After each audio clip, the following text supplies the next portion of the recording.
Good morning. Welcome, welcome, welcome. Welcome to Fix It Finance. We have a good one for you today. We are discussing GICs this morning. All right. Okay. Um we have a full one today, so we are not going to take too much time. Okay. Let us get right into it. Oops, what did I do? Oh, there we go. Technology. Okay. Welcome to Fix It Finance, where I help you take control of your money and build the life that you want. Okay. Remember to like, share, and subscribe. So if you are new here, make sure you tell somebody to tell somebody. Like, share, subscribe. If you've missed prior videos, so we go live every Saturday at 12 p.m. Eastern, so 10 a.m. Mountain Standard Time, which is actually my time zone, but 12 p.m. Eastern Time and the rest of the world, I guess. If you are new here, we discuss all things personal finance. We discuss, how to take charge of your money. More than anything, I try to demystify a lot of the, ambiguity that's in. Okay, I used two big words.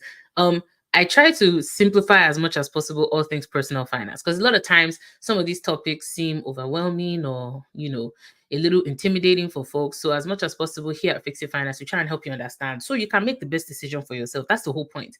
It's not because we're, trying to sell you anything or whatnot. The biggest thing is I want you to be able to, when you go to the bank and you're trying to get a mortgage or you're trying to open a GIC that we're going to discuss today, you know exactly what to ask for, you know exactly what to say, you know exactly what sort of questions to ask, where to look, where they hide things in the fine print, so you can make the right decision for yourself, for your family, for your financial future, for whatever floats your boat. Okay. So we have a good one today. We're discussing GICs. If you missed prior videos, so the month of May, we talked a lot about the different types of registered accounts. We talked about RRSPs, RESPs, TFSAs, and we also talked about FHSA. Okay, this month, in each of those sessions, we mentioned how a TFSA, for example, is not an investment. It's a container that can hold an investment. Okay, it can hold investments inside.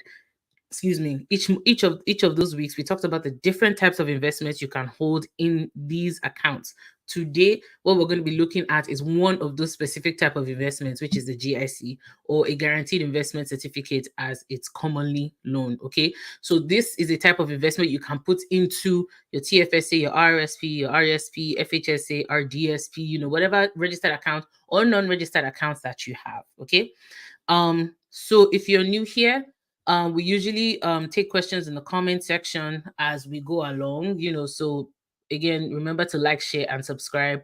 And don't forget to post your questions as needed. We take them as we go through. Alrighty, let's get right into it. So again, just again, for those that are new, I go live every Saturday at 12 p.m. Eastern and 10 a.m. Mountain Standard Time, MST. A lot of people don't know MST, which get on our level. MST people rock. Okay. Let us get right into it. Okay. GICs explained how to earn high interest. Today, we're talking about guaranteed investment certificates. So, what are they? Again, they are a type of investment that you can put your money into in order to generate a return. Okay. Similar to all other types of investments, the whole point of investing is to put your money in so you can get something back in return. So, you put $1 in so you can get $1.50 back. You put 10,000 in so you can get 11,000 back. So the whole point of it is to put money in so you can get a return, generate a return. So let's look at some of the features or characteristics of this type of account. First thing is security. So a guaranteed investment certificate, like the word says, there's the word guaranteed inside. Okay, and this kind of investment, it tends to attract a lot of people because of that word guaranteed. Okay, it's considered one of the safest investments you can put your money into, and mostly because it is guaranteed, like I mentioned. So the rate of return is promised. So what happens is, let's say you put $10,000 inside, you're going to get your $10,000 plus any interest that has been promised onto you. Okay, so they guarantee the principal, right? And they also guarantee the rate of return, meaning you don't lose money on the principal, and the money that comes back to you, comes back to you fully. Okay. So one of the things about this account is you might be wondering how are they able to guarantee? Like how come the bank is able to why not have this type of investment all the time? So you need to understand something. The reason they can guarantee those rates of returns is for several reasons. Okay. Call me cynical, but it's just facts. They are going to take that money and loan it to person B on this side of the room, on the credit card or a line of credit, for example, the average is 12%. Okay, on a credit card average is what, 20 to 30%. Okay, so when they're generating this return on this side, yes, they can guarantee you 5% on this side. Okay, so there's the bank is in the business of making money. You always have to remember that.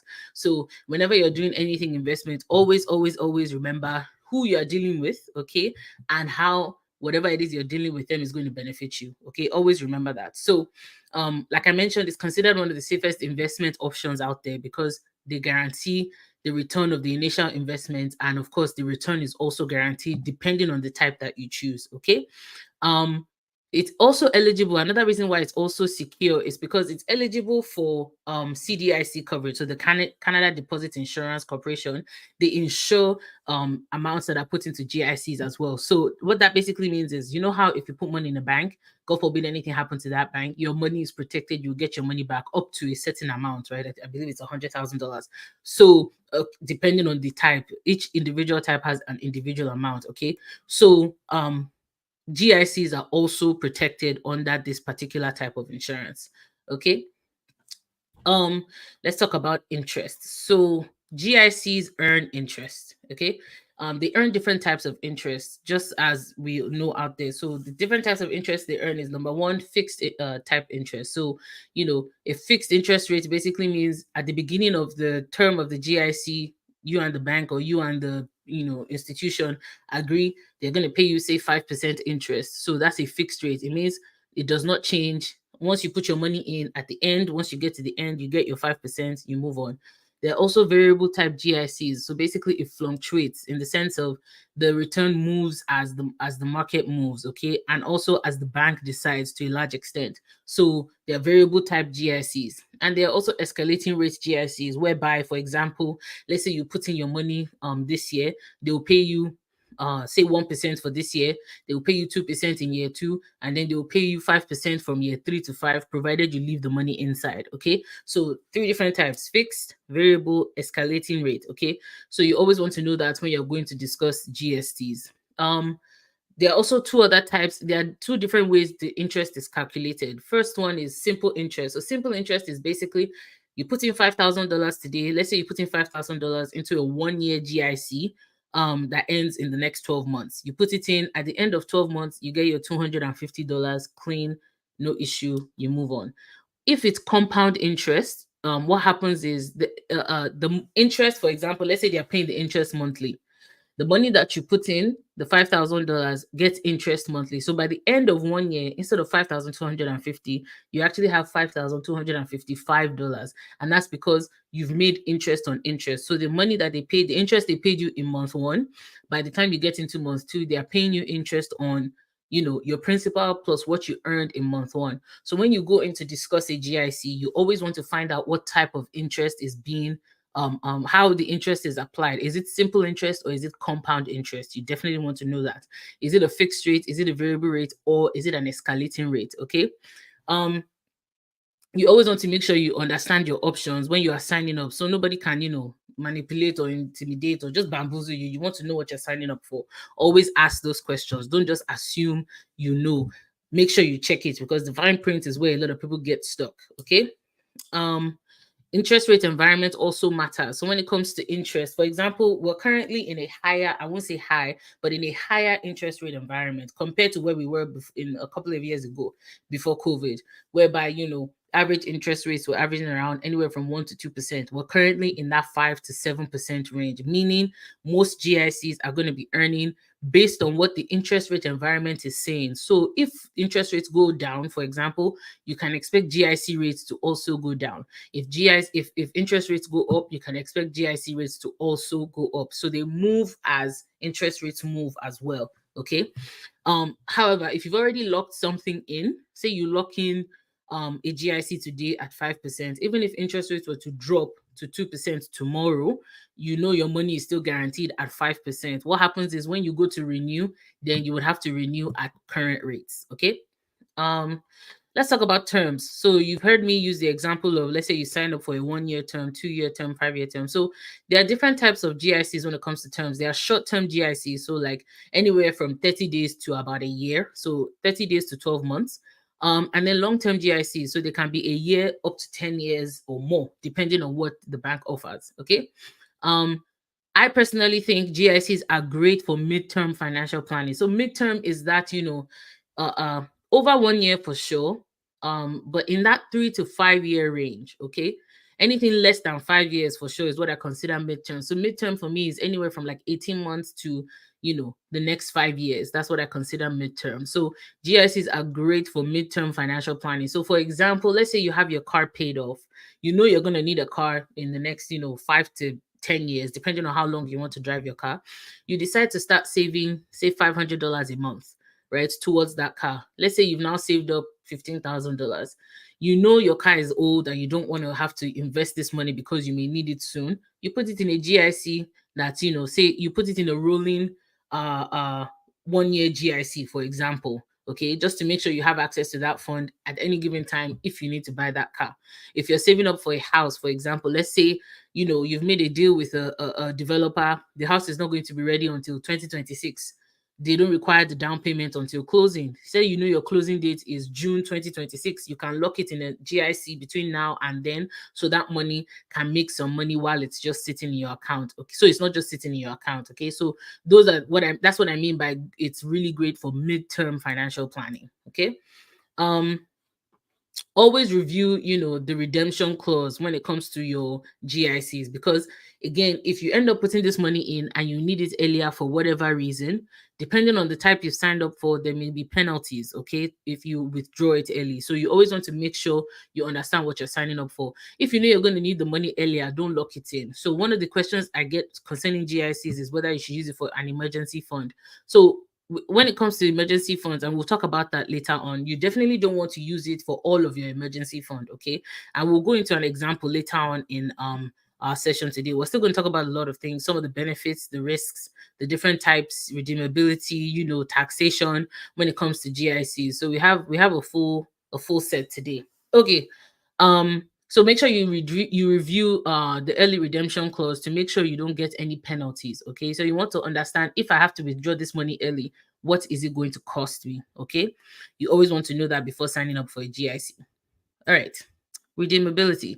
So that's what we're talking about when it comes to the redemption clause, right?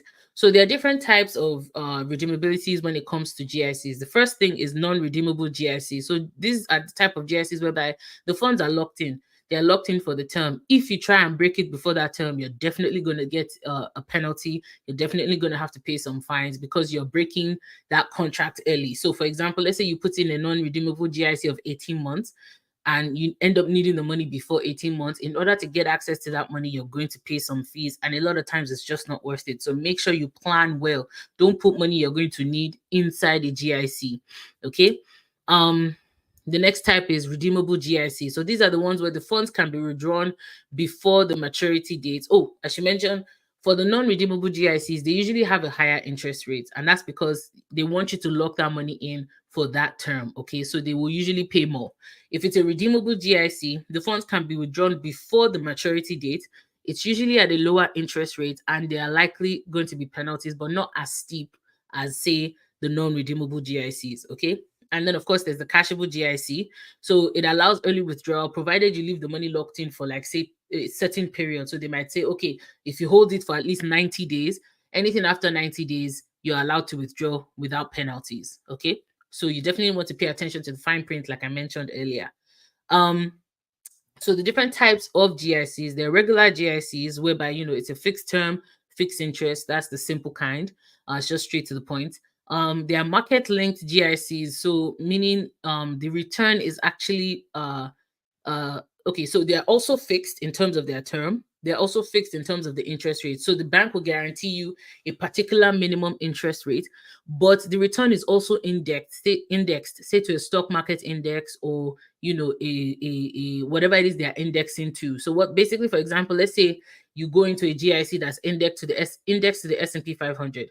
The bank is going to guarantee you, say, 5%, right? And then they're going to give you extra if that set of stocks, if that set of that index does well. Okay. And they would it's usually described and it's usually predetermined before you actually enter it. Okay. So if the market does well in that regard, you get a little extra. If it doesn't do well, you don't get penalized. You don't lose your money either. Okay. So that's where this kind of GIC is very beneficial, depending on, again, your goals. Okay.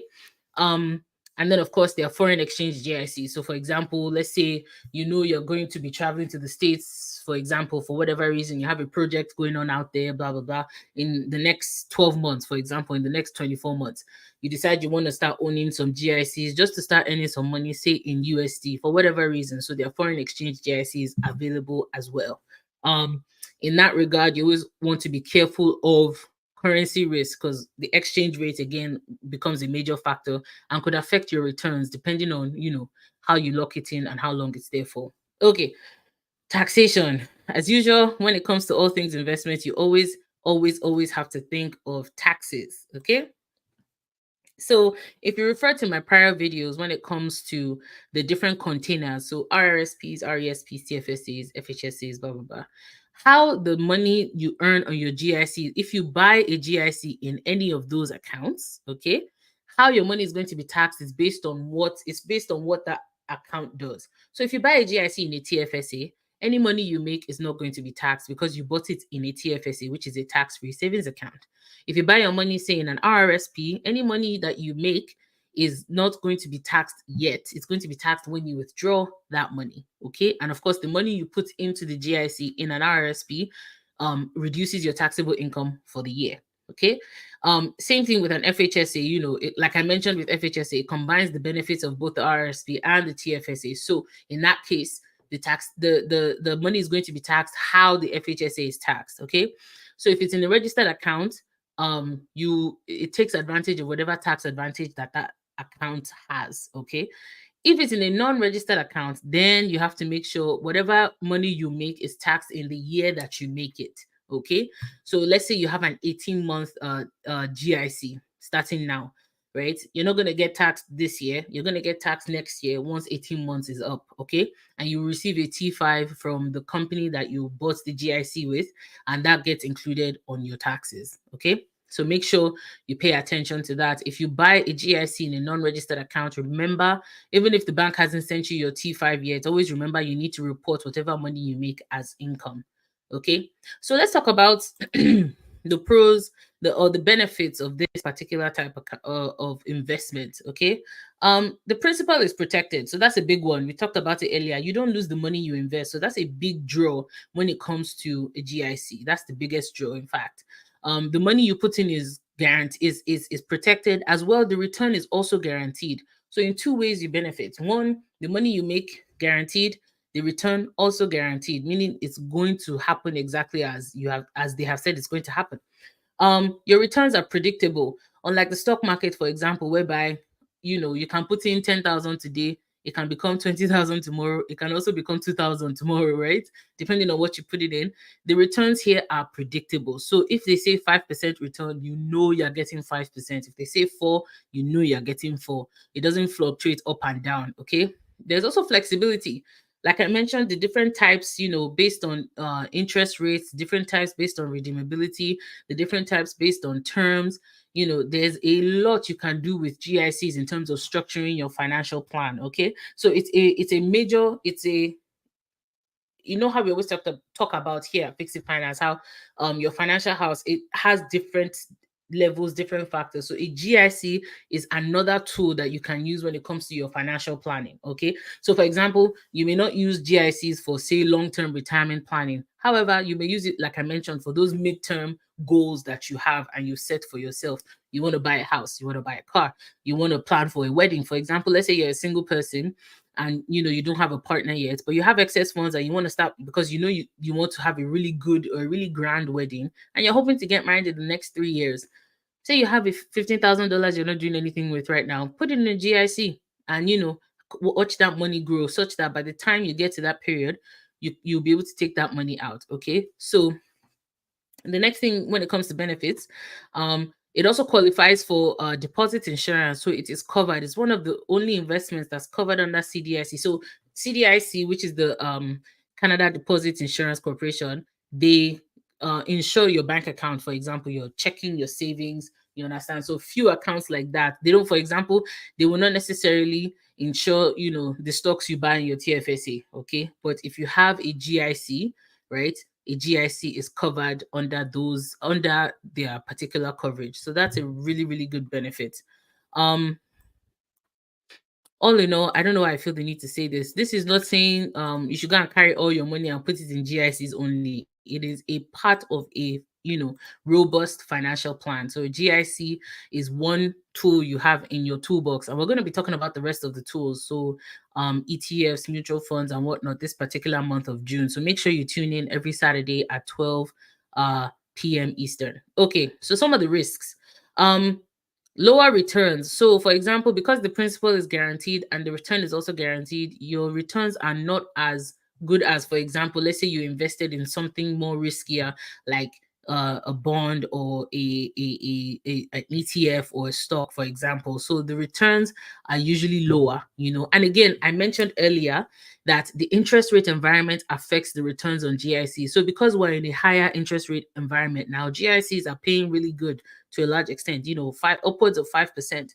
The moment interest rates start going down, GIC rates are also going to go down. Okay, so the returns, in my opinion, are a little on the conservative side. Okay, if you don't plan properly, you can run into liquidity issues. So, like I mentioned, taking your entire emergency fund and locking it into a GIC, you're going to run into problems because God forbid tomorrow you have an emergency and you've locked it in a GIC. Before you can get that money out, you're going to have to pay some fees. Meanwhile, if you kept your emergency fund, say in a high interest savings account, you will not need to pay any fees. Okay, so you definitely want to plan properly when it comes to a GIC because of liquidity issues. For example, you want to buy a house next year.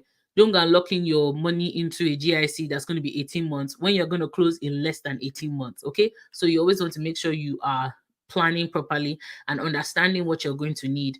Okay, we're going to talk about laddering in a few seconds. So laddering is basically where you take the money you want to invest and rather than put a lump sum into one GIC, you can structure it in a few different ways. So for example, let's say you have $10,000 to put into a GIC, right? Rather than put the full 10,000 in the GIC, you can split it into five, say $2,000 GICs, and then put one at 1 year, another one at 2 years, another one at 3 years, another one at 4 years, another one at 5 years, so that every year at least $2,000 becomes available for you to use for whatever reason. Okay, so that's just a laddering strategy that people use when it comes to GICs. Again, when it comes to things like buying a house, for example, saving for a wedding or saving for whatever, you want to make sure you understand that concept. Okay.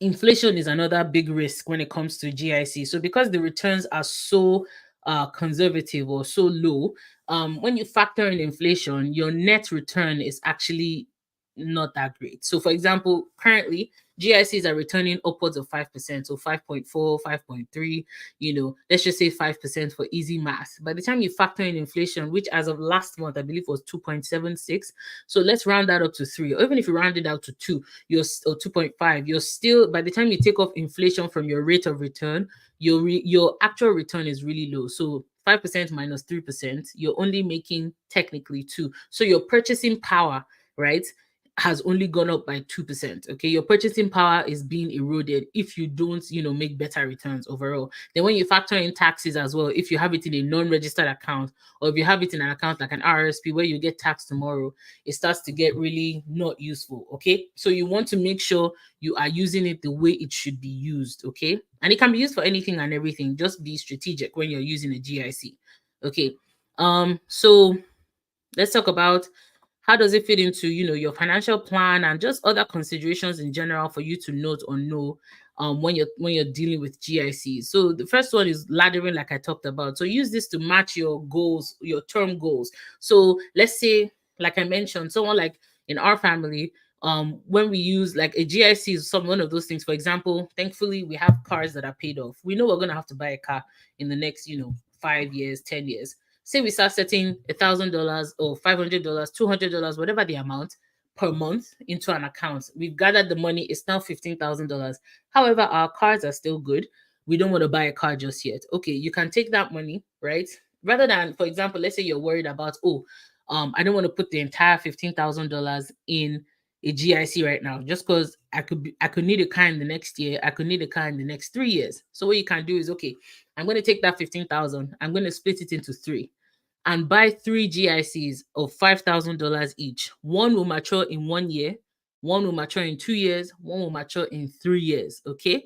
And I'm going to lock them in for those terms. One is a 3 year term, one is a 2 year term, and one is a 1 year term. And then I'm going to say, okay, at least, God forbid, if anything happens to our cars, we know at least 5,000 will be available within the next year. Okay, that's enough to do something with until the rest of them become available. So that's one way you can use it in your financial planning. You can use it to be strategic. If you buy a house, another example is, let's say you've signed a deal with a developer, or you're looking to buy a house, you have $50,000 saved. However, you don't want to invest the full 50,000 because you just never know. You want to be able to take advantage of an opportunity if the opportunity comes around. You've done your research and you know most builders in the area, they usually require a $10,000 deposit and then they require the balance on closing. So what you might do is you take your 50,000, you keep 10,000 in a high interest savings account. So that one is available anytime you need it. Okay. And then you take your 40,000, for example, and you lock it into a GIC. One is 18 months, one is 1 year. You split it into two. Okay. And that way, that money makes money such that by the time, let's say you buy, because on average, a house takes about a year to 18 months to build, right? Depending on the seasons and depending on the developer, depending on the city. Let's just say it takes 18 months to build a house, just to be safe. Okay, but that's really long. But let's just use that as an example. Say it takes 18 months and you lock it in for those 18 months, and you know that by the time, you're getting towards closing, that money is going to become available right away. Okay. So those are some of the ways you can use a GIC to structure or to have in your financial plan. Always, always, always compare rates and terms. So don't just take the one your bank is offering you. Go online, pick up the phone, ask questions. What sort of rates are people offering? Just because your bank is offering 4%, the bank next door could be offering 6%. So make sure you check around, you compare rates, you shop around, just like you do when you want to buy a bag or you want to buy a pair of shoes or clothing.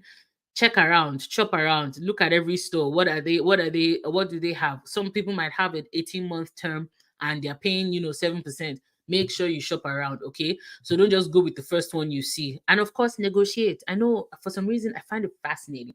This is one thing we're very good at least where I come from in Nigeria. We negotiate everything.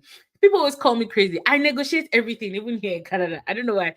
Like when we were buying our house, I told the lady straight up, what can you do to this interest rate? I know you can make it lower. Fine, do something. You understand? It's the same way when it comes to financial products. Don't just take what the bank tells you. Ask for more, or ask questions, or ask and just say, what else can you do? Add Jara, put extra. What else can you do to make sure that this is a good deal?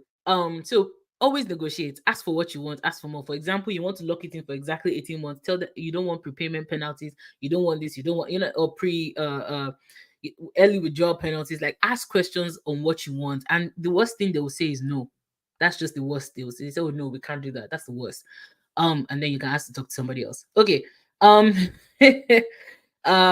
much as possible, don't use a GIC for all of your emergency fund or for emergency funds in general. A high interest savings account is usually better suited for those type of funds, especially because it's not locked in, right? A high interest savings account is not locked in, and emergencies are just that, emergencies. You don't plan the emergencies. God forbid, you lose a parent that's living in a different country. Now you have to fly home. You don't plan stuff like that. Okay. So things like that, you want to make sure you have the funds available when it comes to your emergency fund. Like I mentioned, you can employ a laddering strategy such that, let's say you have your family's emergency fund of 3 to 6 months is say 20,000. You're not comfortable with the full 20,000 just sitting there doing nothing. Take 10,000 and ladder it, for example, in a GIC, a rolling 12-month GIC, for example, and kind of go from there, so you can at least get some higher returns than say a high interest savings account. That said, though, some 1 year GICs are paying about 5% today, but there are high interest savings accounts that are paying 4%. So, that 1% difference, depending on not, your peace of mind, is it worth that 1%? Okay. So you always want to make sure you factor that in when you're making your decision. Oh, this is very, very important, especially when it comes to your planning. Most institutions auto renew GICs. So what that means is, let's say you lock in a GIC for 12 months. You put one in, today is June 1st, which is also my brother's birthday. Happy birthday, brother. Okay. His name is Ilola, so if you know him, say hi. So let's say you lock it in June 1st today, it's going to mature May 31st next year. Okay. You can take that money, for example, if you don't do anything, or if you don't give the bank instruction, come June 1st, they will auto renew that GIC for you and just lock it in again. Okay. So you always want to make sure that you talk to them and you keep track of your GICs when you put your money in. Also, if they auto lock it, or if they auto renew it for you, even if they say, oh, we can't do anything, we've auto renewed it, don't believe that. Ask for your money if you need your money. Okay. Especially if you are not the one that initiated the renewal. Okay. Again, make sure you read the fine print, though. If it's in the fine print that they're going to do that, and if you want to withdraw, there will be penalties. Make sure you catch that and you know it. One, two, negotiate and tell them, no, you're not going to do that. So if they auto renew it, you can actually get your money out if you end up needing your money because you did not initiate the renewal. Okay. Always remember that. Fees, make sure there are no hidden fees. Again, when it comes to your planning, ask about the fees. Some would charge like an account maintenance fee, like I mentioned, early withdrawal fees. Always ask those questions. What kind of fees are associated if this happens, or if that happens, or if this happens? Okay.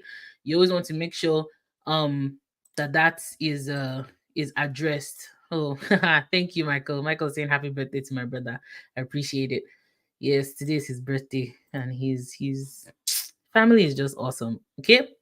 All right. We already talked about our examples, so I think I'm going to skip over that. I think I've given a few examples. So what I'm going to talk about is some of the best rates that I've seen as of May 31st, and then we might wrap it up there. So as of yesterday, I was going to say last month, which technically yesterday. So first things first, the list changes every day. So depending on what they're looking for, whoever is looking for it, the bank. So don't just take today's rates. It might be, let's say it's BMO today that's offering the best rate. Tomorrow it might be Scotiabank. Tomorrow it could be Service. Next tomorrow it could be whoever. So by the time you need to do this, make sure you shop around. Okay. So as of yesterday, Seven Financial was actually the highest at 5.4% for a 1 year GIC. Seven is SAVEN. Motive Financial was number 2 at 5.4. So technically, the two of them are 1 and 2. ICIC Bank is currently offering 5.35. Oaken Financial 5.35.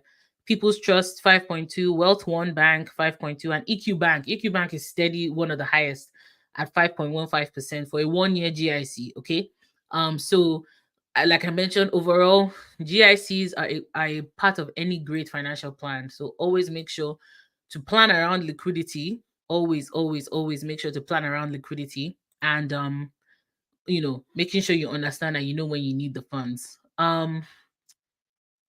Key takeaways. So remember, when it comes to GICs, the money that you put in is guaranteed, the return is guaranteed. Always understand the terms and the interest, and the fine print. The fine print is the biggest part of understanding GICs. Make sure you understand what sort of fees you get charged if you need to withdraw. Remember the laddering strategy, whereby you can break up the amount you want to invest and put them into singular GICs. It's similar to what we do in Nigeria with fixed deposits, right? Except in Nigeria, fixed deposits pay like 15%. Here, I've never seen a GIC that pays 15%. Who knows, if interest rates go up, maybe. Ugh, but we don't want that. Okay. So yeah, key takeaways, make sure you understand how the biggest thing is liquidity. Because once you lock the money in, you're locking the money in. So make sure you have a plan around that money if you're going to need it. Okay.